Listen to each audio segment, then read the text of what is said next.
What's up, everybody? Welcome back. And today we got some more MrBallen. This video is called "This Trail is a Death Trap." Yeah, he uploaded this about I think a week ago. Um, just getting to it now because I don't want to keep watching MrBallen. So yeah, take breaks here and there. But yeah, because his videos are pretty long. Like, look at this, 40 minutes, bro. Okay. But I'll sit through. I'll sit through it. I believe there's only going to be two videos today. This one and another one. So yeah, if you guys do enjoy this video, please give it a like, subscribe, go over to MrBallen's channel, like his video, subscribe to his channel, and yeah, let's get into it. Today's story is about a hidden message found on the side of a mountain and how its contents changed the lives of 3 people forever. But before we get into today's story, if you're a fan of the strange, dark, and mysterious delivered in story format, then you come to the right place because that's all we do, and we upload 2 or 3 times every week. So if that's of interest to you, please sneak into the like button's house and warm up both sides of their pillow before they fall asleep. Also, please subscribe to our channel and turn on all notifications so you don't miss any of our weekly uploads. All right, let's get into today's story.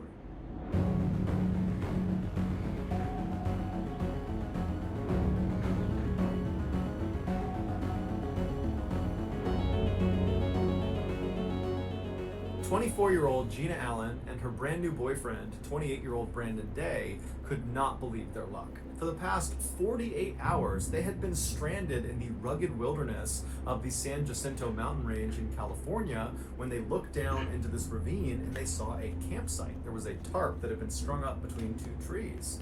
And so they ran over to it, hoping that the owner of this campsite would be in there and they could help them get out of these mountains. But when they got to the campsite, there wasn't anyone there. But from the looks of it, it looked like someone had been That's never good. living in this site fairly recently. Underneath this makeshift roof from this tarp was a sleeping pad, there was a warm sweater, there was shoes, there was a disposable razor, some kitchen utensils, and there was a yellow backpack. Without any hesitation, Brandon and Gina, who were totally famished and they're exhausted and they're desperate, they just start rifling through the different things in camp, hoping to find some things that will help save their life, like a cell phone or a radio or even just a lighter or some matches or some food. And so Brandon focused on all the items that are just kind of laying out under the tarp, and Gina focused on the contents of the yellow backpack. How did they even Gina, get she in that opens up situation? this backpack and she starts pulling out all these maps that are inside. And she notices on the margins of these maps, in the white space, there is handwriting. And it's done in pen, and it looks like it's been written fairly recently. Now, at first, she didn't read any of the notes that were on these margins. She was just kind of pulling them out and stacking them on the ground next to her and continuing to rummage through this bag. But at some point, out of the corner of her eye, she noticed on the top map that was sitting on the ground next to her, there was a particular note at the top of the page that as soon as she saw it, she stopped what she was doing, she turned and looked at it. She couldn't believe what she was seeing. And in fact, she didn't want to get her hopes up, but she slowly reached over, she picked the map up, and she put it right in front of her face. And as soon as she was reading it, she just started laughing. She was so happy, she was so relieved. She yelled to Brandon to come over and look at this. And so Brandon stopped what he was doing, he turned around and he bent down and he looked exactly where she was looking. And when he read what she had read, he started laughing too. They were saved. There at the top of this map, there was a note that was dated the same date as the day they were there, May 8th. And so they knew whoever had written this had written it at least in the last couple of hours because it was May 8th. And so they had to be around here somewhere. And so Gina and Brandon, they stand up and they start yelling out for the owner of this camp to please come out and help them. But in their excitement, Brandon and Gina had overlooked a critical detail in this note. And it would turn out that critical detail would change their lives and the life of the man who owned this camp forever. Before Brandon and Gina ever began their doomed hike into the San Jacinto mountain range, another man, one which neither of them knew, was gearing up for a hike of his own that would take him through the San Jacinto mountain range. His name was John Donovan, and on April 19th, 2005, which was the day he would begin this journey, he was 59 years old. John had absolutely no family. He was born an only child, and by the time he was 10 years old, he had been orphaned and basically had to raise himself from that point onward. By the time John was in his 20s, he had moved to Virginia, where he had taken a job as a social worker. And despite making a fairly decent salary, he refused to spend any more money than he absolutely had to. It was a habit he had developed as an orphan child, trying to make ends meet with virtually no money whatsoever, and as an adult, that habit just never left him. So as a result, for his entire life, all the way up until he left for that hike in 2005, he never had anything nice. He basically wore the exact same outfit virtually every single day. He never owned a car, he never owned a phone, he never owned a computer, and when it came to where he chose to live, he would always live in the most absurdly cheap dwellings possible, which included at one point living in a partially burned down, abandoned savings bank with no heat. John was a proud Irish Catholic, he drank lots of whiskey, he swore like a sailor, and he had no problem speaking his mind no matter who he was talking to. While he was a lovely person once you got to meet him, his unorthodox lifestyle and his at times gruff exterior made it pretty difficult for him to make friends for most of his life. But when he was in his 40s, he wanted to lose some weight, and so he decided to join a hiking club. And to his surprise, the other members of this hiking club adored him. They thought he was hysterical, and he made being out on the trail so much more fun and enjoyable. And before long, all these members of this club became John's family that he never had. And so John would go on every single trip this hiking club went on, no matter what.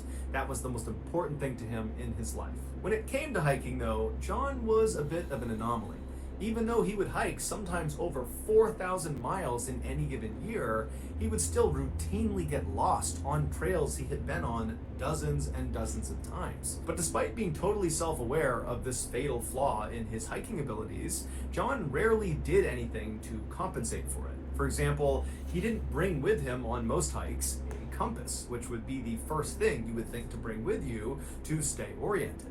Also, because he refused to buy a phone, he didn't have that to aid him either if he ever got lost. In fact, John rarely brought much of anything on any hike he went on, because John is what you would call a ultralight backpacker, which basically meant you would only pack the absolute bare essentials, and in John's case, sometimes less than the absolute bare essentials. And despite his friends trying repeatedly to get him to pack more equipment so he was more prepared, he would always say no, he knows what he's doing and everything is good. And the truth is, John always did manage to get from point A to point B on all of his hikes, some of which included extremely difficult hikes, like the time he hiked the 500-mile-long Colorado Trail, or the time he hiked the 2,175-mile-long Appalachian Trail. Now, John would tell you that was all skill, but his friends would say John was extremely lucky. He would get lost, and then at the last second he would find the trail again, or he would lose some piece of critical equipment, and then just someone on the trail would happen to walk by that had an extra set of whatever it was that John needed. And then one time when John was in Poland on a hike, he slipped on this icy embankment where earlier that day, 2 other hikers had slipped and fallen to their deaths. And John has now slipped on this same embankment. He's careening down the sides, he's flailing, he can't stop himself, and then the drawstring on his pants gets caught up in a tree, and that arrests his fall and it saves his life. And so from that point on, John would only wear those pants when he went hiking, and he called them his lucky pants. In the spring of 2005, John and one of his very close hiking friends named Ken Baker, who was roughly his age, decided they were going to hike the 2,650-mile-long Pacific Crest Trail. This trail spanned the entire west coast of the United States. It starts in Southern California, right on the border of Mexico, and it goes all the way up to the very northern end of Washington State, right on the border of Canada. It takes the average hiker, if they're going to do this entire trail in one go, about 5 months, unless there's bad weather conditions that impede them along the way. John had been excitedly planning this 5 fucking months, bro. epically long hike for the better part of the last year. He'd actually typed out 6 pages on his typewriter of this itinerary that planned out every single detail of this hike, down to how many ounces of coffee he would need at every stop along the way. John was especially excited about this particular hike because it was going to be the very first hike he would be doing after his retirement from being a social worker. And apparently John had huge plans for his retirement. He wanted to travel all over the United States. He wanted to go to Australia, to China, to Russia. He basically wanted to hike at least 6 months a year, every single year, until he was too old or too weak to continue to do so. But just a couple of days before John and Ken were supposed to fly out to California to begin the Pacific Crest Trail, Ken told John that he thought they should actually postpone the start of this trip by about 3 weeks. He said Southern California had experienced their snowiest winter in decades, and so it would make sense to wait a little bit of extra time to make sure all the snow had melted and that they didn't get caught in any sort of late snowstorm. Now, John was totally not having this. He had spent so much time thinking about this trip. He was so excited about it that he just couldn't wait any longer. And so he told Ken, "I'm sorry, I'm going on the current timeline, whether I go alone or not." And so on April 19th, 2005, John made his way to his office where he was a social worker. His coworkers threw him a very small retirement party, and he literally left the office, went straight to the airport, and he flew to Southern California all alone. When he got there, he took a chance and reached out to one of his other hiking friends, a 48-year-old tool salesman named Lynn Paget, and asked him, hey, I know you live in the area. Would you be interested in coming on at least part of the Pacific Crest Trail with me? I'm going to start here in the next couple of days. And John was extremely excited when Lynn said, "You know what? Sure, I'd love to come along with you." And the two of them made their way over to Campo, California, which is right on the border of Mexico, and they began their hike along the Pacific Crest Trail. But after going only about 100 miles, Lynn's feet started swelling so badly that he could not go any farther. And so from that point onward, John would be alone. The San Jacinto mountain range is the first major mountain range that the northbound Pacific Crest Trail hikers will encounter, and statistically, it's actually the most dangerous portion of the Pacific Crest Trail, as 15% of all the fatalities that occur along this huge trail occur in the San Jacinto mountain range. It's a very steep mountain with a rapid rise in elevation from the desert floor all the way up to over 2,000 feet, which means in the summer, even when it's extremely hot down around the base of this mountain, it will probably be windy and snowing at the top. John reached the base of the San Jacinto mountain range on May 2nd, and as he began his slow climb up, all of the hikers he was encountering were all talking about the same thing. There was apparently some big snowstorm that was due to hit the San Jacinto mountain range in the next couple of days, and so all of these hikers were actually evacuating the mountain to go to this little town to wait out the storm. Everyone's fear was they would get caught on Fuller Ridge when the storm hit. Fuller Ridge is towards the top of the San Jacinto mountain range, and it's probably the most dangerous part of the entire mountain range. It's basically this totally exposed, very steep section where if you lose your footing, there's nothing to stop you from tumbling down to your death. But when John heard this, he wasn't fazed at all. He was not about to evacuate because of some storm. He was just going to continue up this mountain, go over Fuller's Ridge, and carry on along the Pacific Crest Trail. And so for the rest of the day, he just continued up the mountain and eventually made camp about halfway up. He actually stopped near 2 other hikers that were also going to push through despite this storm. It was a 46-year-old nurse from Canada named Connie Davis and her son, 20-year-old Alex. And they were both very experienced high-altitude climbers, and they had all the right gear, and they were very well prepared. And so that night, after both parties had set up their camp, they struck up a friendly conversation, during which John made some dismissive comments about Connie's parenting style that really agitated her, although it didn't seem like John really noticed he had upset her. And so needless to say, the next morning, Connie and her son had packed up and were long gone by the time John was waking up. So John just got up, he looked at the sky, it was still clear, although he did see some gray clouds rolling in, so he could sense that yes, a storm really is on the way, but he decided he was still just going to continue on towards Fuller Ridge. So he put his backpack on and he began walking up the trail, and a little while later, when he was nearing Fuller Ridge, but was still several miles away, he's getting all these signs, people telling him, yeah, we're just gonna evacuate until the storm subsides. He's just like, no, we're just gonna keep going. Very well-equipped hikers that he had not seen before came charging down the path towards him. And John stopped them and he said, hey, how is it up there? What's the weather like? What's Fuller Ridge like? And they kind of looked at John and sized him up, looking up and down, and they saw that, he's got light clothes on, he's got sneakers on, he doesn't have trekking poles, he just looks totally ill-prepared for what he's walking into. And they said to him, I don't think it's a good idea for you to continue on here. This storm is going to hit any time now, and we're not going to Fuller Ridge. We're actually turning around and leaving because of the storm, and we have all the right gear. I mean, you should really consider turning around and leaving. But these three hikers would say there was just no way they were going to change John's mind. He was totally dead set on carrying on to Fuller Ridge. And so the three men that had told him not to go eventually just said, okay, good luck. And they carried on down the trail and John continued up. But despite John's earlier confidence in his plan to go to Fuller Ridge and continue through San Jacinto Mountains, when the snow actually started to fall sometime in the mid-afternoon, John started to have doubts about his plans. There was already a lot of snow on the ground where he was from previous snowstorms, and that was making it hard to see the trail as it was. And now with all this additional snow starting to dump down, he was worried it was going to totally cover up the trail and he would lose it.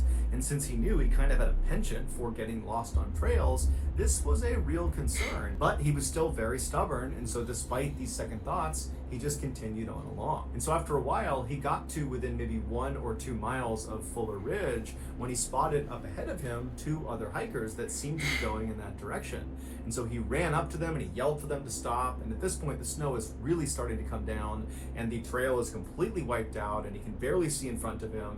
And these 2 hikers, they stop. So he runs up to them, and when he gets up, Just letting you, I'm gonna let this close. play.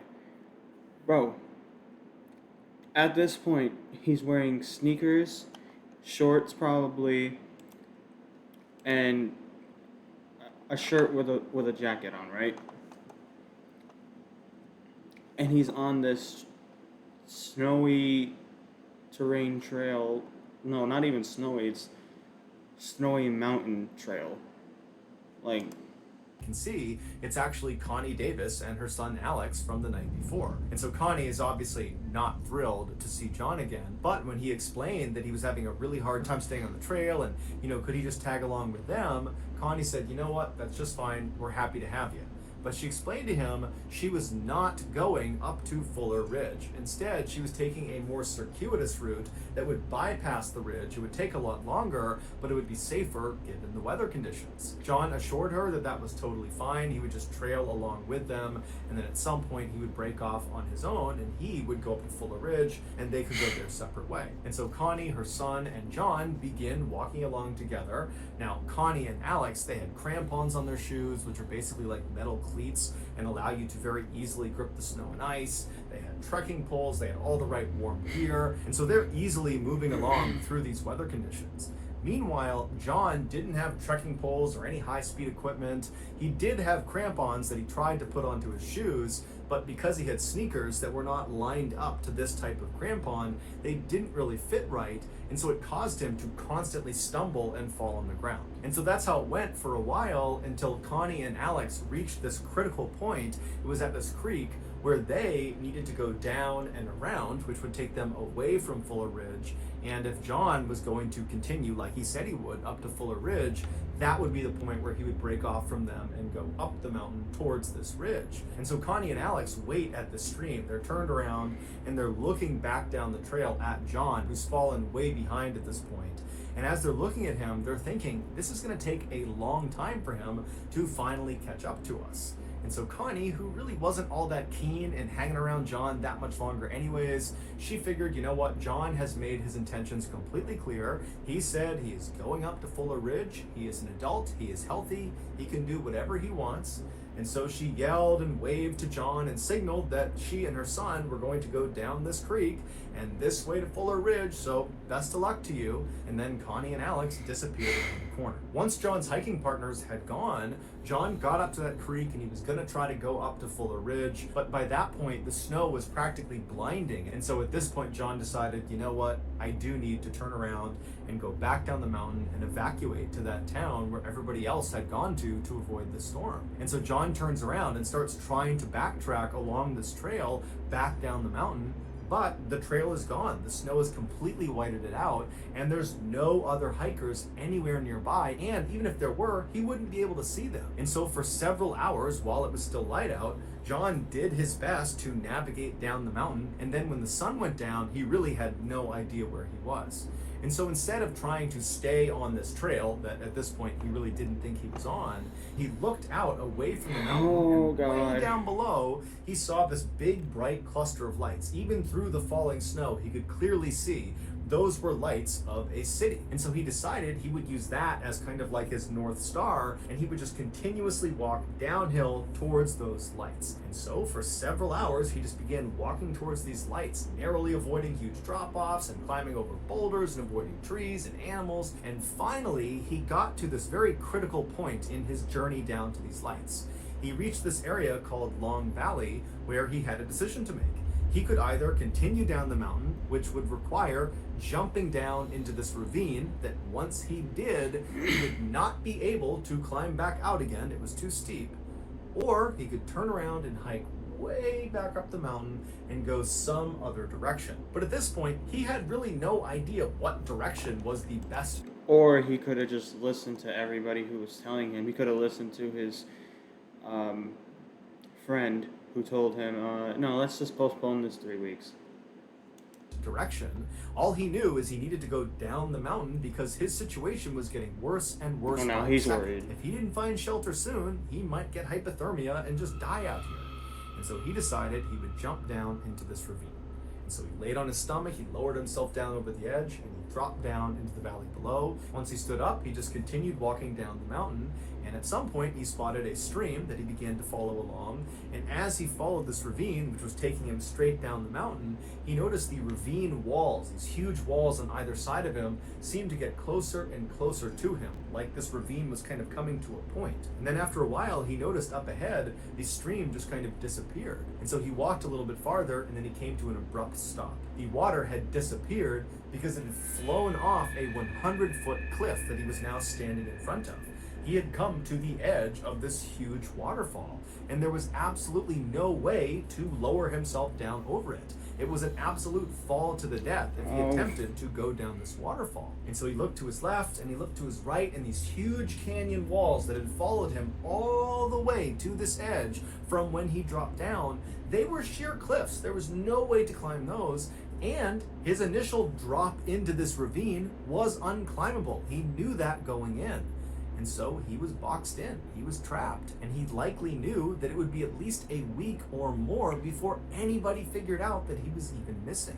And so totally disheartened, John left the edge of this cliff, this waterfall, and walked back up to a relatively flat area farther up the ravine, and he began to set up camp. He pulled out his green tarp, he put some line between two trees, he made a makeshift roof, he laid out his bed mat underneath, and then he climbed underneath the tarp and he settled in for a long night. The next morning, when the sun came up, John attempted to make a fire, but none of the wood he was finding was dry enough. So all of his fires just kind of smoldered but didn't really catch. He had a mirror, a signal mirror, and he was prepared to flag down any aircraft that flew overhead, but no aircraft did, so he didn't flag anyone down. And so by the end of that night, he was back under his tarp, having made no progress, settling in for another freezing cold, sleepless night. The next morning, when the sun finally came up again, John was totally disheartened, and he decided to start jotting notes down on the margins of his map, which was the only place he had space to write. He figured he would keep a sort of diary. That way, if he didn't get out of here, someone would figure out what happened to him. And so his first entry was that day, May 5th, and he wrote that his friend Ken was right. He should have postponed this trip by 3 weeks and avoided the bad weather. Ken was the smart one. And also in this May 5th entry, he took an inventory of his food supply. He said he only had 12 cheese crackers left. And then on May 8th, damn, John wrote a note that I'll back up 10 seconds.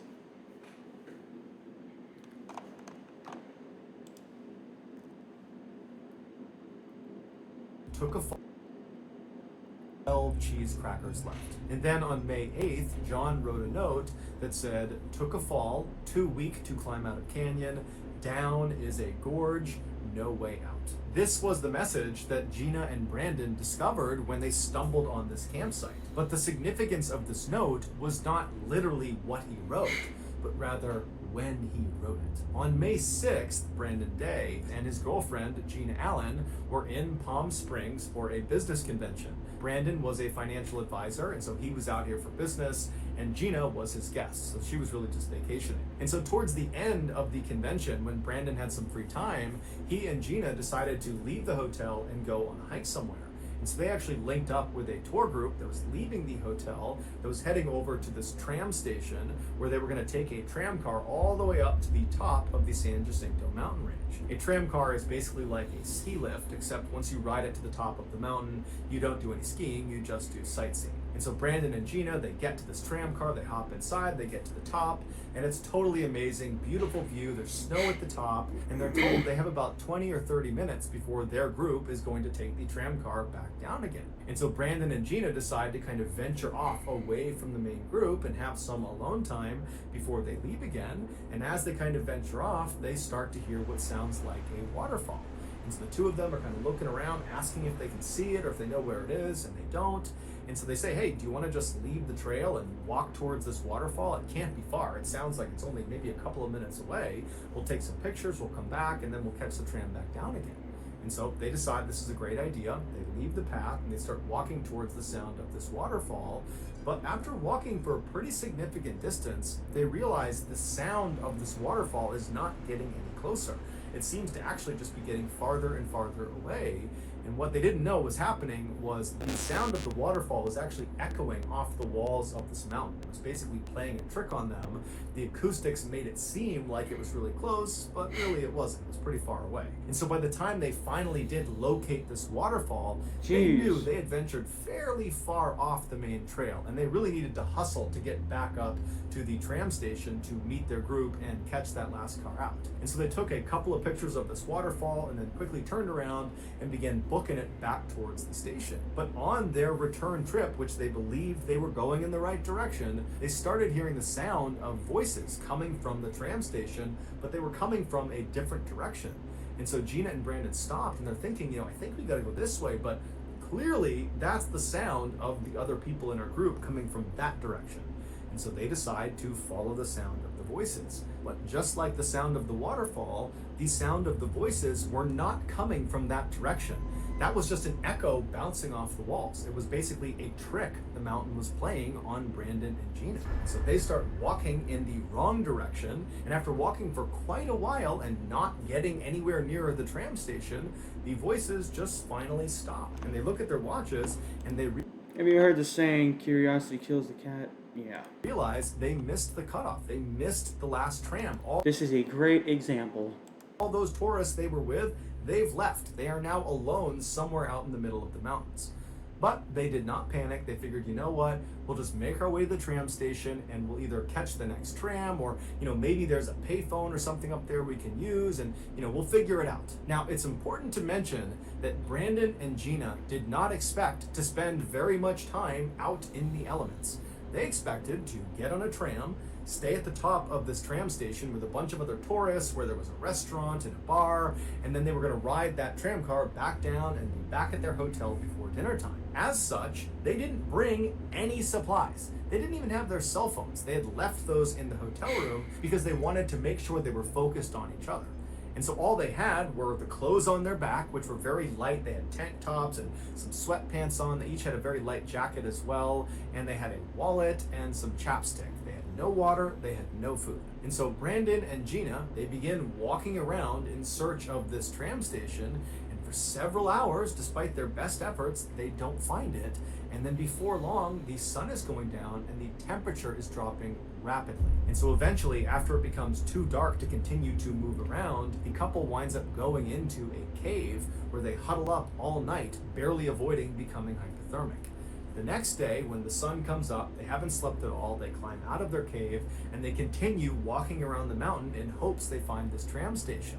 But eventually they get to one of the higher points of the area they were in, and they have a pretty good vantage point around them. And when they start looking out, They don't see the tram station. They don't see anything but wilderness in all directions. So they decided their best bet was just to walk straight down the mountain and try to just walk off the mountain. And they figured as they began walking down the mountain that the tour guide had probably recognized they were short 2 people the day before, and so certainly a search had been launched and there were people looking for them, and probably they would be found long before they ever had to actually walk off this mountain. But little did they know, their tour guide that had brought them onto the tram and then brought that group down, they had recognized they were short 2 people, but they assumed those 2 people must have just taken an earlier tram, and so nothing was reported. Nobody was looking for them. And so all day, Brandon and Gina made their way down this very steep mountain, falling half the time, smashing into rocks and trees, and getting cut up on manzanita bushes. It was just this awful experience. And by the time the sun was going down, they had no sense of how close they were to the bottom. They didn't have a good viewpoint. They were just kind of trapped inside of the wilderness. So once again, they huddled up for the entire night. This time they didn't have a cave to protect them from the wind. And so it was just another absolutely miserable night. And so finally the sun comes up on the 3rd day, and Brandon and Gina, they're up and they are moving straight down this hill. They want to get out of there as soon as they can. And after smashing into more boulders and more trees and getting more banged up, they finally arrive at the same drop-off down into a ravine in Long Valley that John had gotten to. And so they're standing over this ravine, debating whether they should make the leap and jump down into this ravine, even though it means they can't climb out again. As they're looking around, they're figuring, you know what, we don't really have a better choice. How did both of them end up in the same spot? That is... We don't really have the energy to climb all the way up and try to go a different way, and we don't even know if those ways are more advantageous. And so just like John, they turn around onto their stomachs, they grip the top of this drop-off, and then slip down into the ravine. Once they stand back up, they start walking down this ravine, and they spot a river. And they run over to the river, and they drink as much water as they possibly can, and it's a huge morale booster. And then they get back up again, and they're continuing walking down the stream, when off in the distance, they notice a green tarp strung up between trees. It was John's campsite. And so Brandon and Gina, they run over to this campsite, and they eventually come across John's notes on the margins of his maps. But after standing up and yelling out for this owner to please come out here and help us, we need your help, we're lost, and then no one came out of the woods, no one heard them, no one responded, Brandon went back to the note and he looked at it again, and that's when he noticed it. Bro. They end up in the same spot. Wait, did he just venture off? Because he wasn't there at his camp. So he didn't bring anything at all? He just left his camp, like... Back to the note, and he looked at it again, and that's when he noticed it. The note had been written on May 8th. However, it had been written on May 8th, 2005. The year that Brandon and Gina were reading it was 2006. So this note was 1 year old.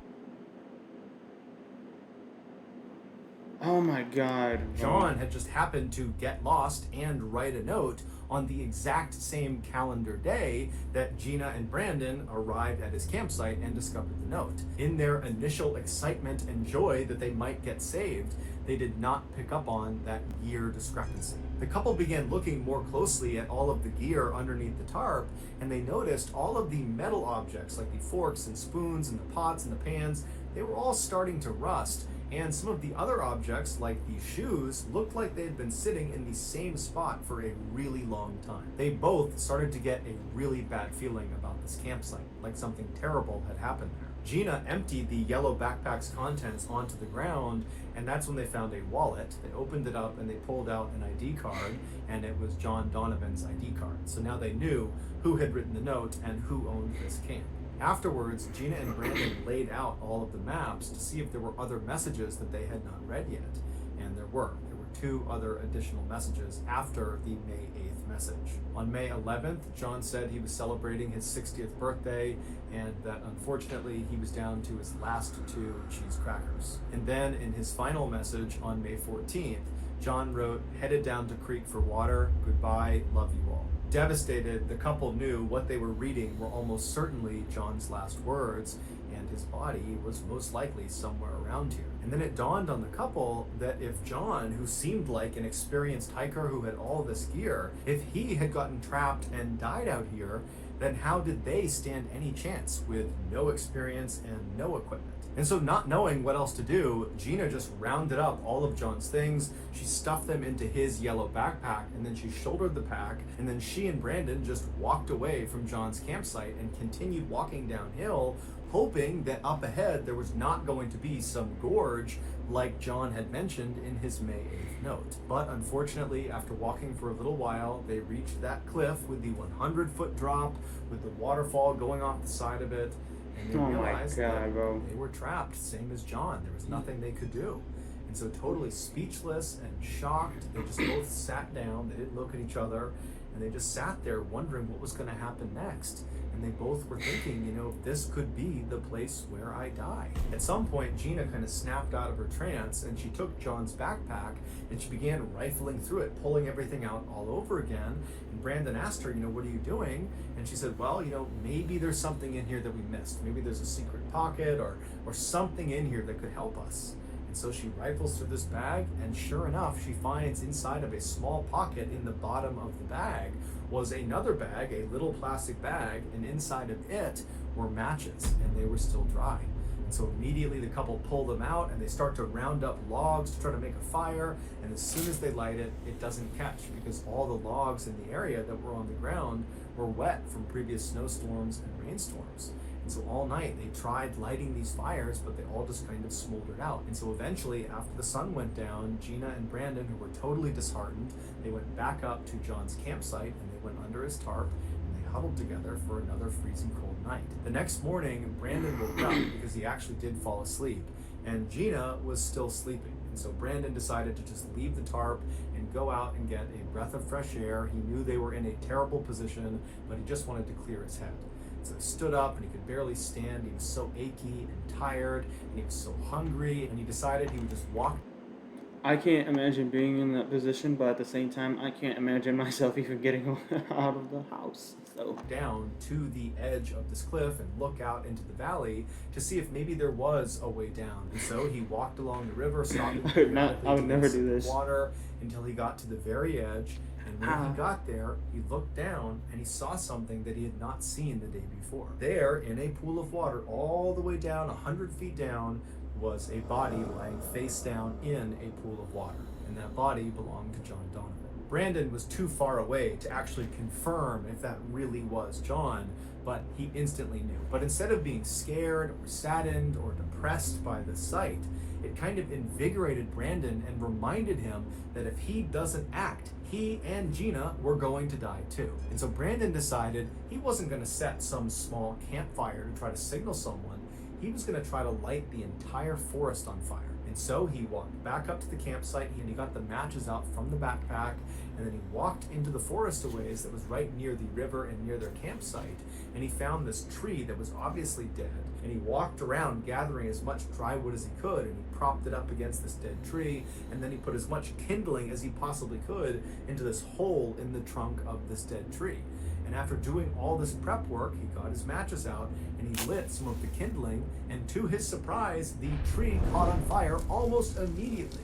In fact, it burned so quickly and so big that Brandon had to run away so that he didn't catch on fire.